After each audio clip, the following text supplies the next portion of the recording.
Hello, good morning. I'm Dr. Neha Jariwala, Nirama homeopathic clinic from Surat. आज हम बात करेंगे आजकल सबसे कॉमन होने वाले माइग्रेन के बारे में। सबसे पहले हम जानेंगे ये माइग्रेन होता क्या है।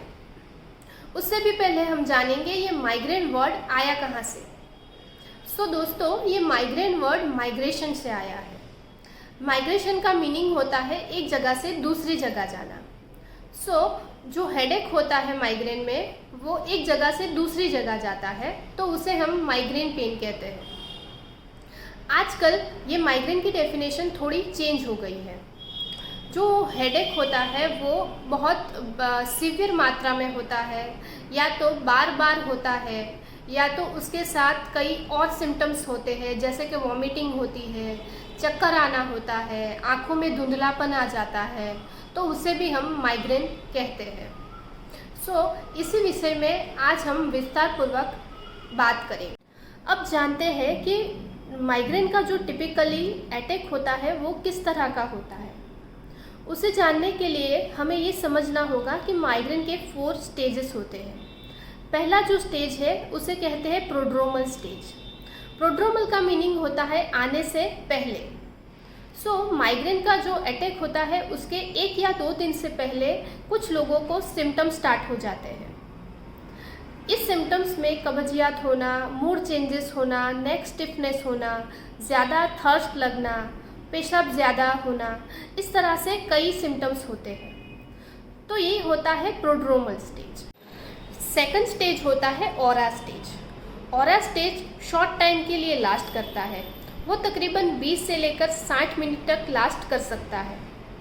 ऑरा स्टेज में कई तरह के सिम्टम्स आ सकते हैं, बट मेनली उसमें आई सिम्टम्स ज़्यादा होते हैं, जैसे कि विज़न में फ्लिकरिंग होना, विज़न ब्लरी होना, यानी कि धुंधला दिखना। पेशेंट आके बोलेगा कि मुझे अटैक से पहले धुंधला दिखाई देता है।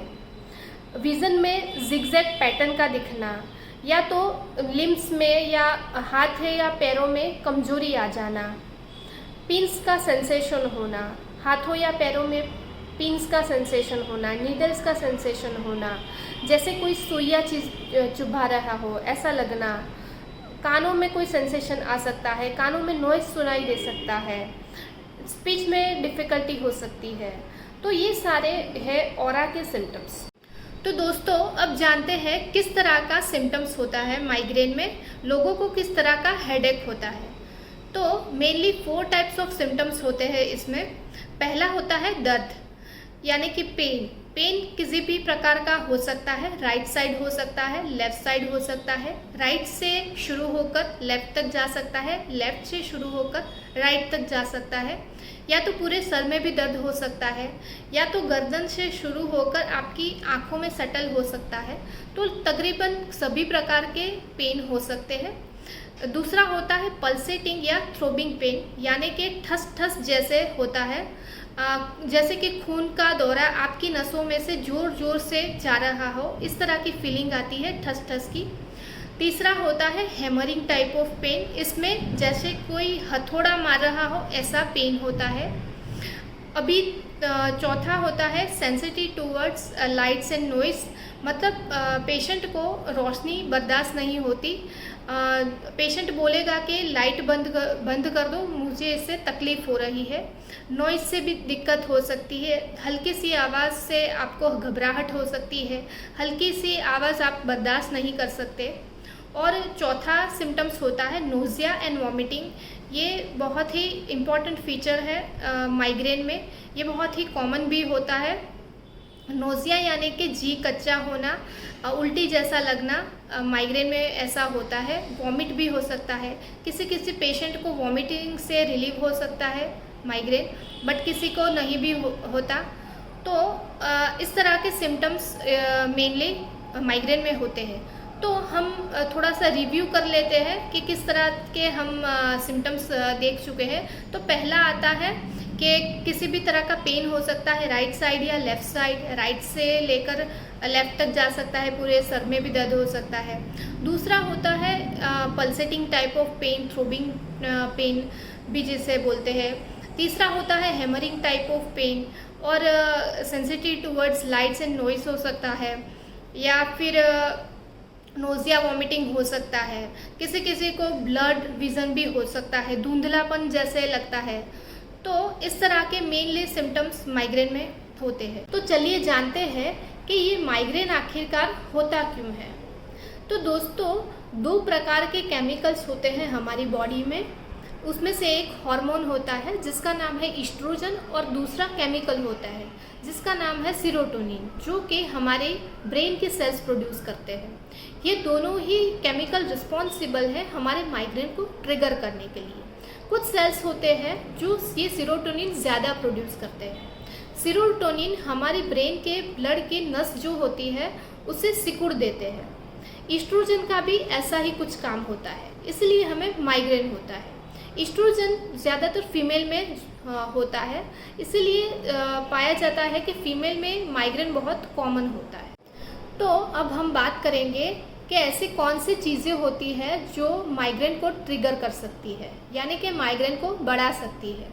तो सबसे पहले होती है इमोशनल ट्रिगर, दूसरा होता है फिजिकल ट्रिगर्स, एंड तीसरा होता है फूड। कौन से फूड की वजह से माइग्रेन ट्रिगर हो सकता है।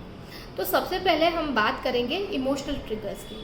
तो इसमें अगर आप बहुत स्ट्रेस में हो, या तो एंजाइटी में हो, या तो डिप्रेशन में हो, तो ये तीनों चीज़ों की वजह से माइग्रेन बढ़ सकता है।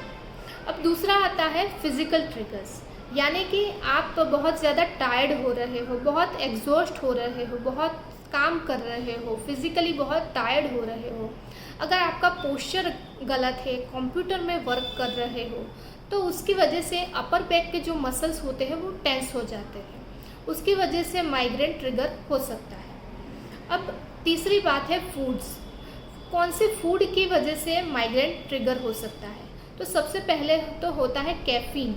बहुत ही ज़्यादा मात्रा में चाय या कॉफ़ी लेने से भी माइग्रेन ट्रिगर हो सकता है, और अल्कोहल से भी ट्रिगर हो सकता है, और चॉकलेट्स की वजह से भी कभी कभी माइग्रेन ट्रिगर हो सकता है। चाइनीज़ फूड जिसमें आता है MSG यानी कि मोनोसोडियम ग्लूकोनेट, उसकी वजह से भी माइग्रेन ट्रिगर हो सकता है। इसीलिए देखा जाता है कि रात को बाहर खाया था, इसीलिए सुबह हेडेक हो रहा है। तो इसी तरह से और दूसरा होता है एस्पार्टिन, जो कि कोला में मिलता है, शुगर फ्री ड्रिंक जो होते हैं उसमें मिलता है, उसी की वजह से भी माइग्रेन ट्रिगर करता है। अब आते हैं माइग्रेन के ट्रीटमेंट की ओर। माइग्रेन में ट्रीटमेंट क्या ले सकते हैं। तो दोस्तों, आप माइग्रेन के लिए होम्योपैथिक मेडिसिन स्टार्ट कर सकते हैं। होम्योपैथी में माइग्रेन के लिए बहुत ही अच्छी मेडिसिन्स है जो आपके माइग्रेन को परमानेंटली क्योर कर सकती है। तो दोस्तों, आज हमने माइग्रेन के विषय में विस्तार में बात की। आपको ये वीडियो कैसा लगा वो हमें कमेंट बॉक्स में ज़रूर बताइए, और हमारी चैनल को सब्सक्राइब कीजिए और बेल आइकन दबाइए ताकि आपको हमारी नोटिफिकेशन रेगुलरली मिल सके। Thank you so much.